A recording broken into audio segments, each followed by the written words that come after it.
Entonces caminaba como que Il faut jouir au maximum. Il faut se gaver de plaisir physique au maximum.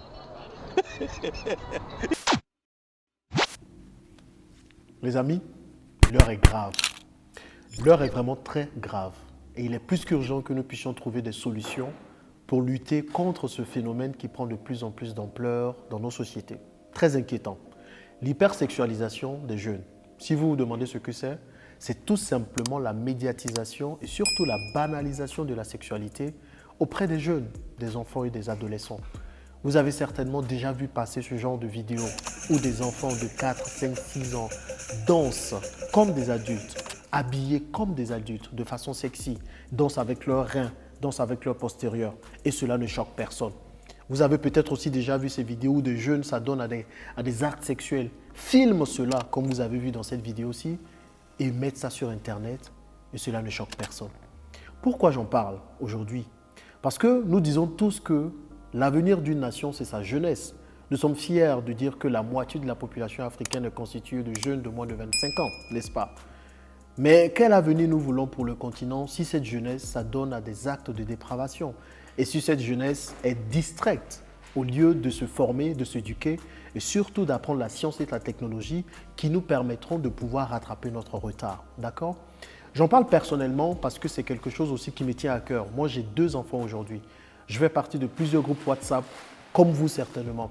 Et un de ces groupes WhatsApp est dédié aux parents. On échange dans ce groupe nos expériences de parents. On échange également les questions que nous nous posons en tant que parents. Et un de parents a envoyé cette vidéo-là dans le groupe. J'ai vu la vidéo, je me suis dit, je ne peux pas laisser passer cela. Il faut qu'on en parle parce que c'est quelque chose de très capital pour notre continent, pour notre société et pour notre avenir. Le problème, c'est que ce phénomène ne s'arrête pas qu'à Internet. On le voit même dans la vie de tous les jours. Vous partez dans les rues d'Abidjan, où je vis désormais. À Abidjan, il y a des maquis dans chaque coin de rue.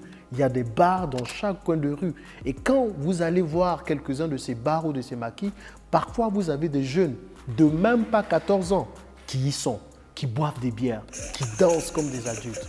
Aujourd'hui, on regarde tout ça et ça passe. Vous allez me dire, mais Jean-Yves, pourquoi j'en parle sur ma chaîne, n'est-ce pas? Parce que c'est une chaîne dédiée au business. Mais ce problème a tout à voir avec le business.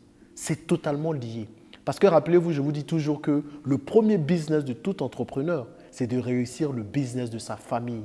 C'est-à-dire de permettre à ce que sa femme soit heureuse et que ses enfants grandissent comme il se doit. Et que du coup, la cellule nucléaire, la cellule nucléaire de la famille soit préservée. D'accord? Maintenant, tout l'argent que nous essayons de gagner en tant que businessmen, toutes les entreprises que nous essayons de mettre sur pied, pour qui nous le faisons? Nous le faisons pour les enfants de nos enfants, pour leur permettre d'avoir un meilleur avenir, pour leur permettre de vivre dans un monde meilleur et de pouvoir avoir accès à ce à quoi nous, on n'a pas pu avoir accès. Maintenant, imaginez qu'on a tout l'argent du monde et nos enfants sont dépravés. Nos enfants n'ont pas d'éducation nécessaire pour prendre la relève. C'est notre continent qui va à la ruine, d'accord? C'est pour ça qu'il est important que nous puissions nous pencher sur ce genre de choses et que nous puissions surtout y apporter des solutions. Je ne fais pas cette vidéo simplement pour dénoncer, mais c'est surtout à but préventif, pour que nous puissions savoir où ira notre société si nous laissons passer ce genre de choses. Les conséquences de ce genre d'action, c'est quoi? Principalement sur les jeunes. Aujourd'hui, on parle de sexualité, mais avec la sexualité viennent des maladies.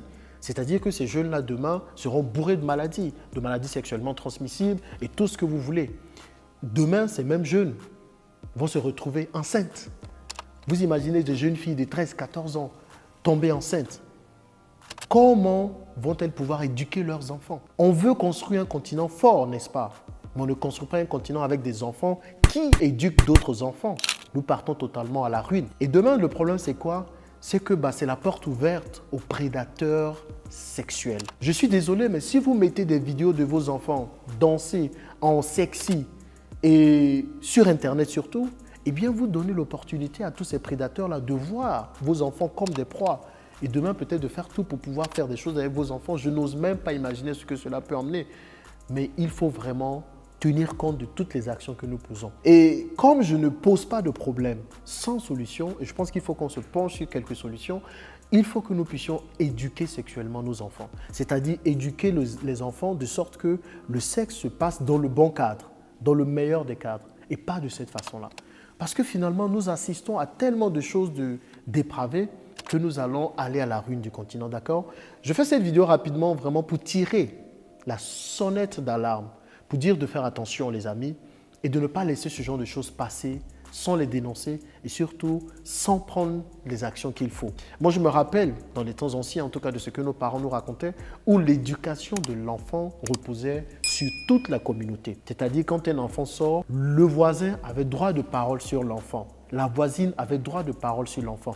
Et ensemble, on éduquait l'enfant. Et quand l'enfant faisait quelque chose qui n'était pas bien, eh bien, chaque parent de la société pouvait dire quelque chose. Aujourd'hui, ce n'est plus le cas.